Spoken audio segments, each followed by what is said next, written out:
सेवा जोहार, जय सेवा, जय बड़ा देव।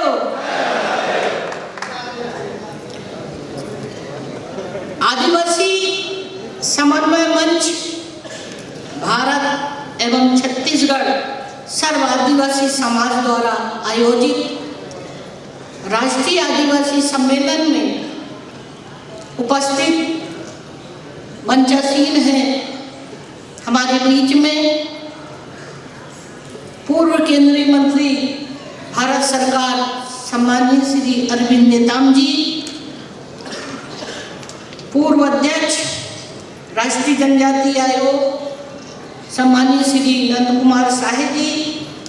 उपाध्यक्ष आदिवासी मामलों की स्थायी समिति संयुक्त राष्ट्र संघ की सम्माननीय श्री फूलमान चौधरी जी, पूर्व मंत्री एवं विधायक मध्य प्रदेश शासन श्री ओमकार सिंह मरकाम जी, अध्यक्ष आदिवासी समन्वय मंच भारत श्री स्टेलिन इनगति जी, श्री राजकुमार राउत जी, माननीय विधायक डूंगरपुर राजस्थान। हमारे बीच में अनीता सोलंकी जी जो राष्ट्रीय अध्यक्ष आदिवासी परिषद एकता परिषद के श्री डोंगर भाऊ बागुल जी। हमारे बीच में राष्ट्रीय समन्वय आदिवासी समन्वय मंच सम्माननीय श्री अशोक चौधरी जी, कार्यकारी अध्यक्ष एवं सर्व आदिवासी समाज के श्री भगवान सिंह रावटे जी, समन्वय आदिवासी समन्वय मंच दक्षिण क्षेत्र भारत सम्माननीय श्री बी मुथाई जी, और यहाँ पर देश के कोने कोने से आए हुए मेरे सभी आदिवासी भाइयों बहनों एवं आदिवासी समन्वय मंच भारत एवं छत्तीसगढ़ सर आदिवासी समाज के पदाधिकारीगण, कार्यकर्तागण तथा इलेक्ट्रॉनिक एवं प्रिंट मीडिया के पत्रकार बंधुओं, आमंत्रित हमारे सभी सम्मानित भाइयों बहनों, सर्वप्रथम मैं आप सबका छत्तीसगढ़ राज्य में रायपुर की इस राजधानी में आप सबका बहुत बहुत हार्दिक अभिनंदन एवं स्वागत करती हूँ।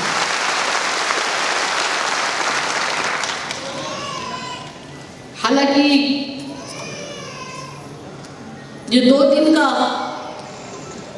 एक सम्मेलन था, सोचा भी था कि हम एक बड़े विशाल तौर पर यहाँ पर जो ग्राउंड है वहाँ पर ये कार्यक्रम का आयोजन हो, और बहुत बड़ी संख्या में मैं जानती हूँ कि सम्मेलन में देश भर के हमारे सभी भाई बहन उपस्थित होते हैं और एक दूसरे की अपनी संस्कृति, अपने आचार, अपने विचारों को आदान प्रदान करते हैं और अपने अधिकारों की रक्षा के लिए कई विषयों के मुद्दे पर चर्चा करते हैं। ये मुझे बड़ा सौभाग्य प्राप्त हुआ था पिछले 2020 में, जब मैं पालघर महाराष्ट्र में गई थी। वहाँ करीब लाखों की संख्या में लोग उपस्थित हुए थे और वहाँ देखकर मुझे बहुत अच्छा लगा और बहुत सारी चीज़ों की मुझे जानकारी भी मिली। और जब मैं माननीय अशोक चौधरी जी और यहाँ के सर्व आदिवासी समाज के रावटे जी, भाई विक्रम जी, जब ये लोग मिलने आए कि हम इस बार छत्तीसगढ़ में करना चाहते हैं, तो मुझे बहुत अच्छा लगा और खुशी भी हुई कि बिल्कुल करो, और जो भी व्यवस्था हो, जो आप लोगों की आवश्यकता होगी, जो भी सहयोग होगा, मैं पूरा कराने का प्रयास करूँगी।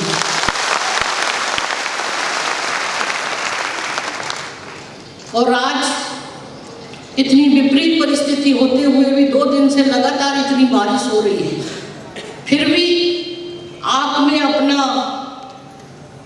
जो संकल्प लेकर यहाँ पर उपस्थित हुए, उसके बावजूद भी बहुत सारी परिस्थितियाँ आई भी, लेकिन बहुत बड़ी संख्या में भी यहाँ लोग मौजूद हैं। आज मुझे इस सम्मेलन में शामिल होना अपने आप को बहुत सुखद महसूस हो रहा है, अच्छा लग रहा है, क्योंकि आदिवासी समाज के सांस्कृतिक सामाजिक विकास और जागरूकता के लिए इस तरह के कार्यक्रम बहुत आवश्यक होते हैं।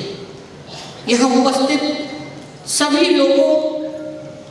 एवं इस कार्यक्रम के आयोजकों को मेरी बहुत बहुत शुभकामना और बहुत बधाई भी है।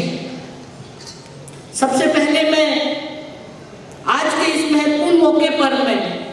हमारे आदिवासी समाज के माटी पुत्र, क्रांतिवीर, श्रद्धेय शहीद वीर नारायण सिंह, वीर गुंडा दुर्ग, बिरसा मुंडा जी और रानी दुर्गावती जी, ऐसे बहुत महान विभूतियों को मैं सादर नमन करती हूँ।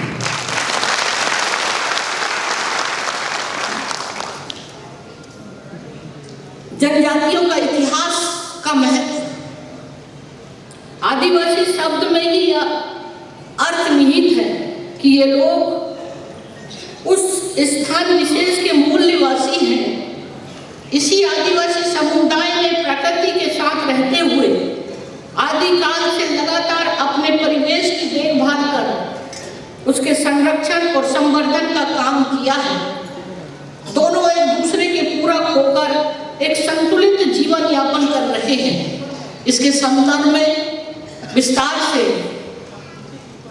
माननीय अशोक चौधरी जी ने प्रकाश डाला है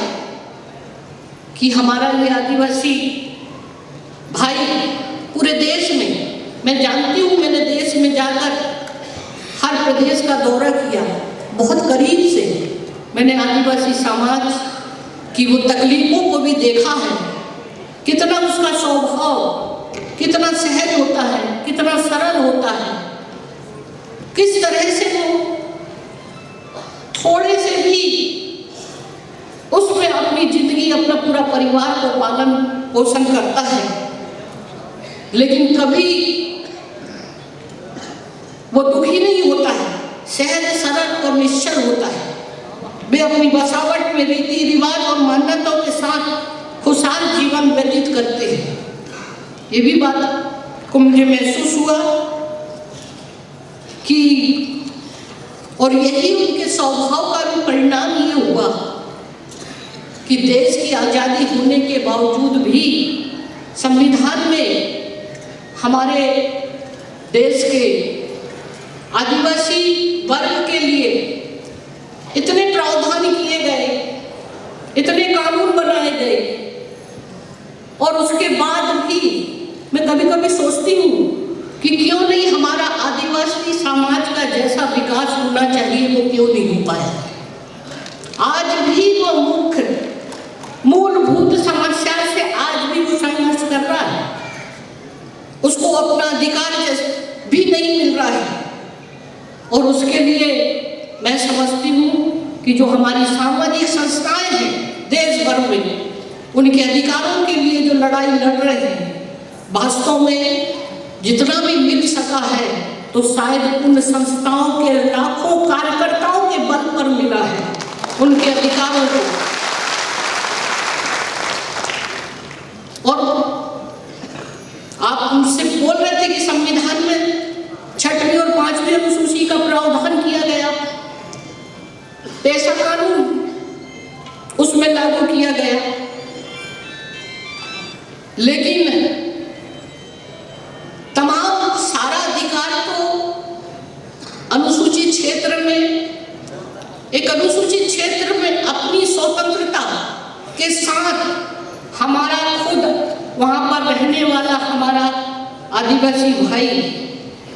को पूरी तरह से उसकी जीवन शैली को, वो तमाम सारी चीज़ों को अपने खुद जल, जंगल और जमीन, ये आदिवासी की मुख्य धारा है और मूल समस्या भी है और उसका जीवन का एक अंग भी है। और इसीलिए जंगल में वनवासी क्षेत्रों में रहने वाला ये शेड्यूल एरिया में जो आइडेंटिफाई किया गया है संविधान में कि वो लोगों की अपनी स्वतंत्रता हो, स्वतंत्रता के साथ उनकी अपनी संस्कृति, उनकी अपनी जीवन की शैली, उस सारी चीज़ों को उन्हीं के ऊपर छोड़ दिया जाए। और उसके लिए पैसा कानून भी बनाया गया। उस पैसा कानून में ये प्रावधान रखा गया कि जो भी निर्णय ग्राम सभा के द्वारा किया जाएगा, और ग्राम सभा को वो सारे अधिकार दिए गए हैं, वो सारे लोग उस ग्राम सभा के निर्णय के ऊपर ही सब कुछ निर्भर होगा। विकास या डेवलपमेंट या जो भी कुछ, जैसा कि चौधरी जी ने बताया है, वो मालिक है। और आज कई बार हमने देखा कि नियम कानून प्रक्रिया में थोड़े कुछ संक्षिप्त में, हालांकि ये बहुत बड़ा विषय है, लेकिन आपको मालूम होगा कि इन सब चीज़ों के लिए शेड्यूल एरिया 5 और 6, इन तमाम चीज़ों का अधिकार इस देश के राष्ट्रपति और राज्यपाल को दिया गया है। अगर कोई भी क्षेत्र को अनुसूचित क्षेत्र में अगर शामिल किया करना चाहे, तो अगर सरकार राज्यपाल से परामर्श लेकर राष्ट्रपति से अनुमोदन होकर वो एरिया को शेड्यूल एरिया घोषित किया जा सकता है। कोई भी नियम केंद्र सरकार का हो या राज्य सरकार का हो, अगर राज्यपाल अगर चाहेंगे उस राज्य में, उस क्षेत्र में शेड्यूल एरिया के लिए कोई विधि सम्मत अगर कोई नियम कानून बनाने की अगर होगी, तो वो राज्यपाल के ही अनुमति से ही बनाया जा सकता है। और अगर रोका भी जा सकता है, अगर केंद्र सरकार के द्वारा कुछ ऐसे नियम बना दिए जाते हैं कि जो हमारे आदिवासी के संरक्षण और सुरक्षा की दृष्टि से उचित नहीं है, तो राज्यपाल का अधिकार होता है कि उन क्षेत्रों में भी उसको वहां से रोकने का पूरा अधिकार है। इसी तरह से शेड्यूल एरिया में आपकी जानकारी में बता दूं, देश के हिंदुस्तान के अंदर उसमें यह प्रावधान किया गया है कि कोई भी अनुसूचित क्षेत्र में क्षेत्र के गांव या ग्राम पंचायत को आप नगर पंचायत, नगर पालिका या नगर निगम नहीं बना सकते जब तक कि उसका अनुमोदन गवर्नर की सहमति ना हो। लेकिन मैंने ये बात को महसूस किया कि अनेक प्रदेशों में, आंध्र प्रदेश, झारखंड, उड़ीसा जैसे अनेक राज्यों में बगैर उसके गवर्नर के भी अनुमति से, हालांकि आंध्र प्रदेश में हाई कोर्ट ने तो ये रिजेक्ट कर दिया गया था कि नहीं, शेड्यूल एरिया में नगर पंचायत, नगर पालिका नहीं बना सकते, लेकिन छत्तीसगढ़ में भी 80 ग्राम पंचायत को 34 नगर पालिका बना दिया गया, जिससे उनके अधिकार खत्म हो गए। अब पैसा कानून लागू है, वहां नगर पालिका अधिनियम कैसे लागू हो सकता है? उन्हें पूरा अधिकार दिया गया, उनके राइट, उनकी प्रॉपर्टी और तमाम जितनी मिलने वाली सारी सुविधा उनसे अलग हो गई, आरक्षण खत्म हो गया। मैंने इस संबंध में चिट्ठी लिखी मुख्यमंत्री शासन प्रशासन को, ये राइट है, अगर मैं चाहूँ तो इसको अभी भी निरस्त कर सकती हूँ, आप इस पर विचार करिए ताकि उसको वो अधिकार मिल सके। और उस संबंध में मैंने प्रधानमंत्री और राष्ट्रपति जी से भी चर्चा किया कि आज उनके अधिकार, उनके संवैधानिक अधिकारों का इस तरह से उनके साथ किया जा रहा है। मैंने खुले तौर पर जिस समाज में मैंने जन्म लिया, जिस समाज की मैंने समस्या देखी, उसके लिए मेरी प्राथमिकता, प्रमुखता मेरे समाज के लिए होगी, इसमें मुझे किसी भी प्रकार की। और वो बात को रखी कि पैसा कानून तो बने हैं, लेकिन उसके नियम नहीं बने। ये बात भी मैंने उठाया था।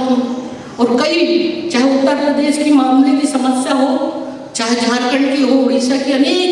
क्योंकि मैं राष्ट्रीय जनजाति आयोग की उपाध्यक्ष थी, तो ये तमाम बिंदु मेरे सामने आते थे और मुझे बड़ा दुख भी होता था कि क्यों नहीं इनके अधिकारों का आज भी वो लोग इसी तरह से दर दर की ठोकरें खा रहे हैं। कहीं लोगों को वो हमारे ग्राम सभा के अंतर्गत जो निर्णय होगा से होगा, क्रय और विक्रय भी, चाहे वो तेंदुपत्ता हो या जो भी वनोपज से संबंधित हो, लेकिन इसका सरकारीकरण तेंदुपत्ता के साथ भी आपको नहीं मालूम है, ये सरकारी तंत्र पूरा कमाया हुआ उस आदिवासी का बैंक में पैसा जमा कर देता, कितना पैसा, बहुत सारी चीजें। तो ये जो चीजों का आपको अध्ययन करके और अपने अपने राज्यों में भी देखिए कि इन्होंने अपने ढंग से 2006 का वन अधिकार, कई नौकरी के लिए भटक रहे हैं, ना जाने कितने लोग ऐसे देश के अंदर इस पीड़ा से जूझ रहे हैं। फिर मैंने कहा कि नहीं, मैंने इस बात को फिर जैसा चौधरी जी ने कहा, निर्देश हुआ, 6 राज्यों में रूल्स बने हैं पैसा कानून की, लेकिन छत्तीसगढ़ और भी अन्य प्रदेशों में नहीं बना। फिर यहाँ मैंने मुख्यमंत्री जी से कहा, उन्होंने कहा कि नहीं, हम इस पर मार्च तक, अप्रैल तक, तो यहाँ पर तो कैबिनेट ने और टीएससी की बैठक में पास कर लिया, नोटिफिकेशन भी हो गया, लेकिन कुछ चीजें इसमें कुछ कमियां भी हुई है, हम जानते हैं। उन संशोधनों को मैं ध्यान मैंने दिया है, मेरे पास कुछ सुझाव भी हुआ। एक बात और देख लीजिए, मैं सारे यहाँ पर समाज के संगठन के लोग भी जुड़े हुए हैं। पेशा कानून में आपका बहुत स्पष्ट तौर पर ये प्रावधान है, आप जान लीजिए, 1964 का हो वन संबंधी नियम बने हैं, चाहे 1980 का हो या 1927 का, कुछ प्रावधान जो दिया है वो ग्राम सभा ही प्रमुख होगा वहाँ के डेवलपमेंट, विकास और उसके सारी चीज़ों का निर्णय करने का, और इसको हमारा प्रशासन तंत्र अपने ढंग से उसका इंटरप्रेटर करके और कानून का रूल्स लगाकर और बहुत सारी चीज़ों का आज भी आपके साथ वो न्याय नहीं हो पा रहा है। तो ये तमाम सारी चीज़ों का आपका ध्यान रखने की जरूरत है।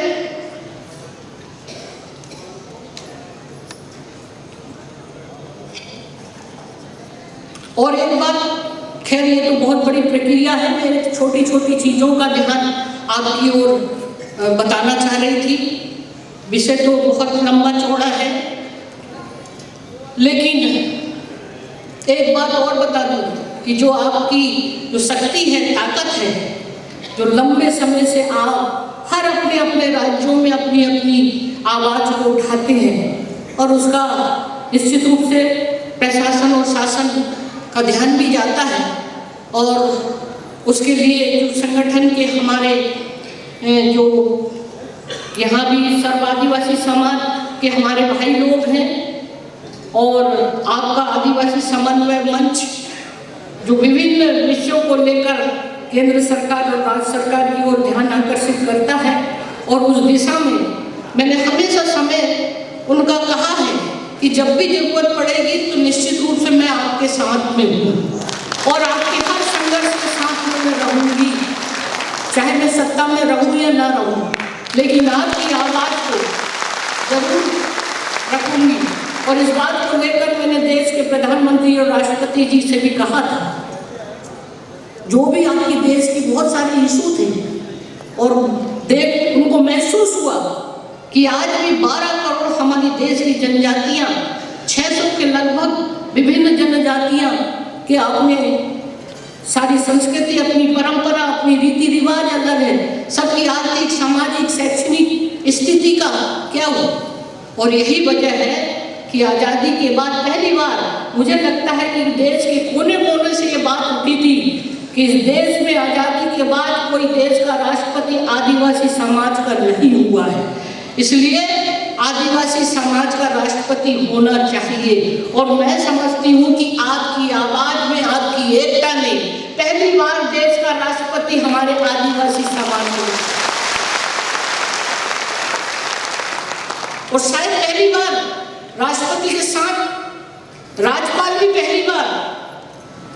हमारे 3 राज्यपाल हुए हैं, मैडम मुर्मू तो थी मेरे साथ में, वो काम किया, मंगू भाई पटेल गुजरात के, वो भी मध्य प्रदेश के राज्यपाल हैं, और मैं छत्तीसगढ़ के रूप में आज आपके सामने हूँ। पहली बार जब मैं राष्ट्रपति मैडम के पास बधाई देने गई, हालांकि वो मेरी पुरानी साथी है। हमने मिलकर राज्यपाल के रूप में आदिवासी विषय के ऊपर काफ़ी मीटिंगें की, काफ़ी डिस्कशन किया। और पिछले 2020 में जब राष्ट्रपति भवन में एक राज्यपालों का सम्मेलन हुआ था, तो कई विषय को बिंदु को लेकर हमने पूरा डिस्कशन करके राष्ट्रपति जी को सौंपा था। तो उसके बाद कोरोना का कार्यकाल आया, बहुत सारे सुझाव थे उसमें हमने दिया कि आज TSC तो बनी है, बड़ी इंपॉर्टेंट कमेटी, आदिवासी सलाहकार कमेटी। आज वो कमेटी की मीटिंगें नहीं होती है, पूरे ट्राइबल के डेवलपमेंट और विकास को लेकर ही इतना बड़ा संवैधानिक तौर पर ये प्रावधान किया गया है। और उसकी नियुक्ति, उसके सारे नियम गवर्नर के द्वारा ही उस कमेटी का गठन किया जाता है, लेकिन उसके प्रति कोई गंभीरता नहीं है शासन प्रशासन में। ऐसे बहुत सारे इशू शेड्यूल एरिया के संबंध में आज भी बहुत सारे आदिवासियों की जमीन अधिग्रहण किया, उसका कोई रिकॉर्ड नहीं है। कितने लोगों को क्या फायदा मिला है, किस स्थिति में है, उसको भी एक संकलन करने की व्यवस्था, ऐसे बहुत सारे इशू हो। तब फिर मैं इस बार मैंने कहा आपको बहुत बधाई, पूरे देश के आदिवासियों की निगाह इनका अपेक्षा आपके ऊपर बनी हुई है। और मैं चाहूंगी जिन इशू और जिन बिंदुओं में हमने चर्चा की है पिछले वर्षों में, उसका आप क्रियान्वयन जरूर करेंगे, ऐसा मुझे विश्वास है। तो उन्होंने मुझे कहा हम सब मिलकर आदिवासी समाज के लिए और वो सारे काम करेंगे। तो मुझे विश्वास भी है कि वो जरूर, क्योंकि आदिवासियों का संरक्षक देश का राष्ट्रपति होता है और राज्यों का राज्यपाल होता है। और इस दिशा में मुझे चौधरी जी आपने सुझाव दिया, ये बहुत अच्छा सुझाव है कि हम राष्ट्र के परिप्रेक्ष्य में देश के ऐसे विशेषज्ञ हैं जो ट्राइबल समाज के लिए अच्छी सोच रखते हैं, कुछ अच्छी नीति निर्धारण और कुछ इस तरह की बात करते हैं। कभी ऐसा मौका आएगा तो निश्चित रूप से आपका प्रतिनिधि मंडल के साथ मैं स्वयं राष्ट्रपति के पास चलूंगी और आप लोगों की चर्चा को प्रधानमंत्री,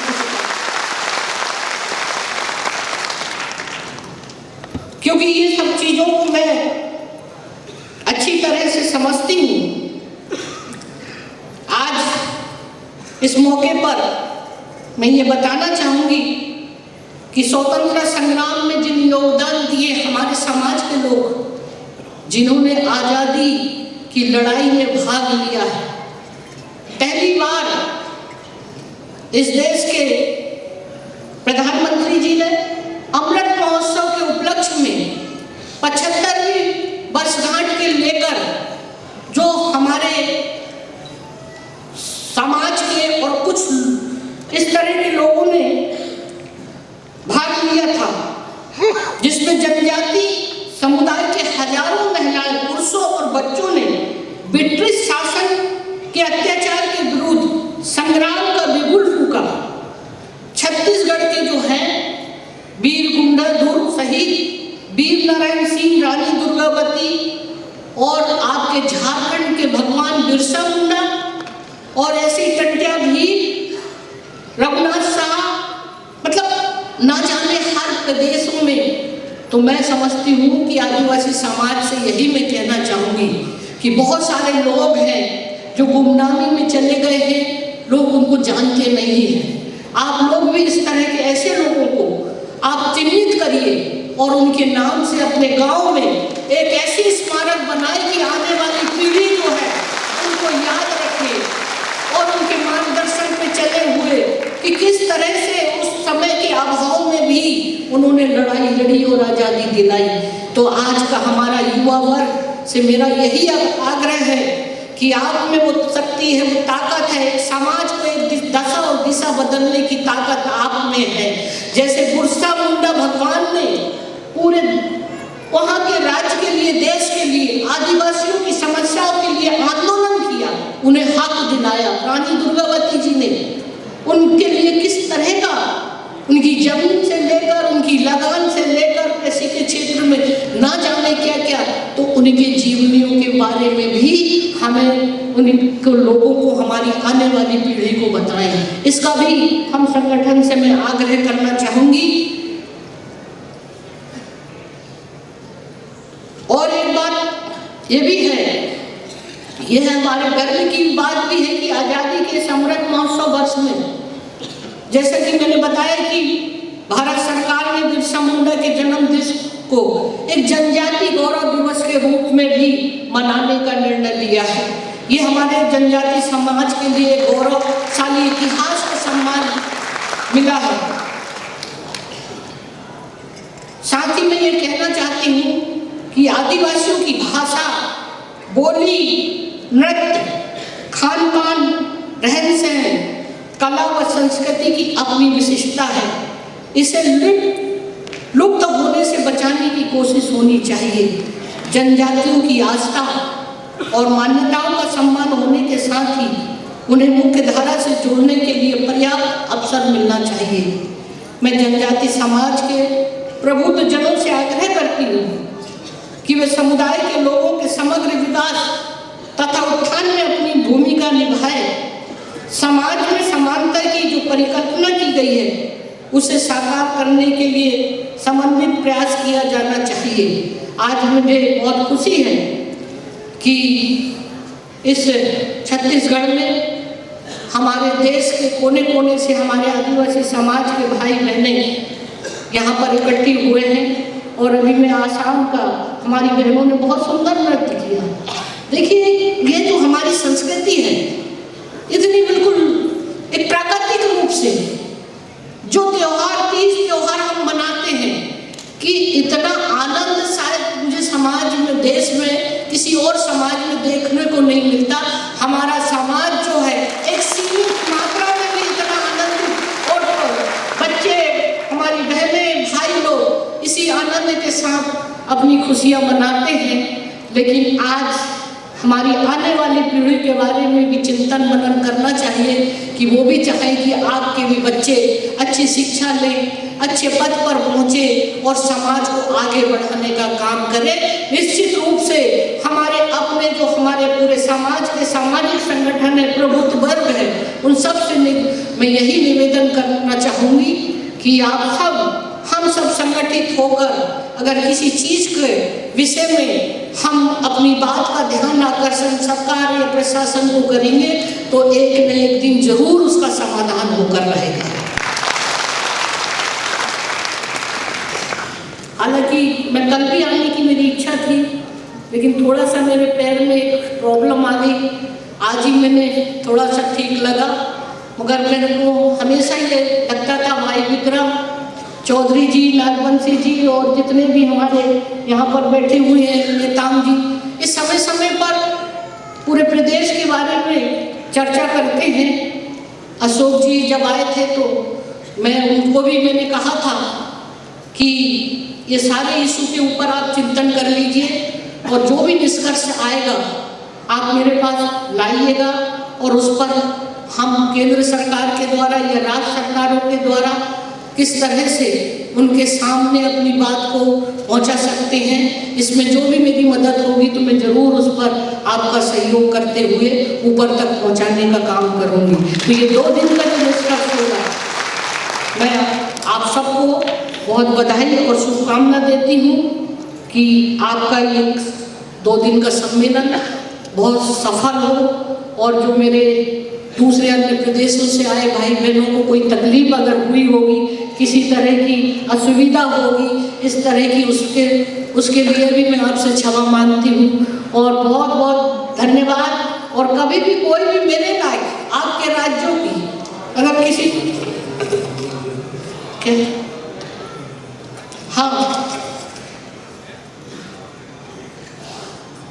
कुछ लोगों ने मुझे ज्ञापन भी दिया है, ये तो बहुत बड़ी मांग है।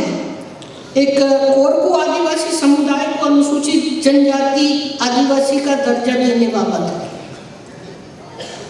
ये आसाम राज्य में विस्थापित, इसके लिए एक प्रक्रिया होती है। राज्य सरकार के द्वारा इसका सर्वे करके और बहुत सारी लोगों से रिकमेंडेशन होकर सरकार की तरफ से केंद्र सरकार को जाता है तो उसके कारण उसके बाद ही उस पर निर्णय होता है। यहाँ भी बहुत सारी समस्या है। आज भी 45 लाख लोग मात्रात्मक त्रुटि से आज जिन्हें जाति का लाभ नहीं मिल पा रहा है, केवल एक मात्रा के कारण। उसको लेकर भी मैंने राष्ट्रपति प्रधानमंत्री जी का ध्यान आकर्षित किया है। ऐसी अनेक समस्या है, अब विस्तार से तो नहीं करूँगी, लेकिन इतना जरूर है कि अनुसूचित क्षेत्र में, शेड्यूल एरिया में अगर कोई ऐसा क्षेत्र है जो पिछड़ा हुआ है, इसको अनुसूचित क्षेत्र में शामिल कराना अगर चाहते हैं तो वहाँ के राज्यपाल से ये परामर्श लेकर वहाँ की सरकार सीधे राष्ट्रपति जी के पास प्रस्ताव भेजेगी। तो ये भी ग्राम सभा के माध्यम से ऐसा कानून में ये अधिकार आपको दिए गए हैं, इसका भी। और ये तमाम चीज़ों के बारे में मैं एक समझती हूँ, सबको जानकारी होना चाहिए कि पेशा कानून क्या है। हमने अभी पेशा कानून का नियम तो बना दिया है। मैंने अधिकारियों को भी कहा, जैसे महाराष्ट्र में वहाँ के गवर्नर साहब ने बहुत सारे अच्छे काम किए हैं, बहुत अच्छा नोटिफिकेशन किया है, और उसी आधार पर भी छत्तीसगढ़ में हो और हमारे लोगों को ग्राम पंचायत तक उनको प्रशिक्षण की जरूरत है। आज अधिकार तो मिल जाते हैं, लोग अंगूठा लगा के और वो पूरी कार्रवाई कर देते हैं। भूमि अधिग्रहण की बात हो, सबकी सहमति तो होती नहीं है, बाद में उनको जबरन साइन करके और फिर बोलते हैं कि इन्होंने तो हम सबकी सहमति हो गई, और ऐसे कई लोग फिर लड़ते रहते हैं। तो ये परिस्थितियां ना आए, और ऐसी स्थिति में हमें भी सामाजिक रूप से भी हमारे क्या अधिकार है। आदिवासियों के लिए वन अधिकार, फॉरेस्ट राइट है, एट्रोसिटी का है, अनुसूचित जाति अत्याचार के अंतर्गत जनजाति अत्याचार के साथ क्या क्या प्रावधान किए गए हैं। हमारे जो गवर्नमेंट सर्विस में रहने वाले उनके लिए बैकलॉग है, प्रमोशन है, बहुत सारी चीज़ों के उनके साथ अन्याय होता है, जस्टिस होता है, तो कहाँ जाए। मैं और साहिब जी जब अध्यक्ष थे, मैं उपाध्यक्ष थी, ऐसे बहुत सारे प्रदेशों में हमने देखा कि हमारे जो अधिकारी कर्मचारी के रूप में जो हमारे वर्ग के समाज के लोग होते हैं, या तो लूप लाइन में कर दिया जाता है, वर्षों से उसका प्रमोशन नहीं हुआ जाता था। तब हमने उनके लिए न्याय दिलाने का प्रयास किया। कई जगह की ऐसी अनेक समस्या, ये सारे प्रावधान है, संविधान में दिया गया है, लेकिन जानकारी के अभाव में उस तक पहुंचना बहुत मुश्किल होता है। उसकी भी जानकारी से पूरे समाज को जागरूक करने की जरूरत है। आपने मेरा इतना आत्मीयता भरा स्वागत किया, सम्मान किया, आप सबको मैं और संस्था के हमारे आदिवासी समन्वय मंच भारत और आदिवासी सर्व आदिवासी समाज को बहुत बहुत बधाई, शुभकामना देती हूँ। और आप सबको भी मैं भविष्य के लिए शुभकामना देती हूँ कि आप सामाजिक, आर्थिक, शैक्षणिक रूप से आगे बढ़कर समाज को, इस सशक्त समाज और सशक्त हमारा आदिवासी भाई बने। इन्हीं शुभकामनाओं के साथ आपको बहुत बहुत धन्यवाद। जय जोहार।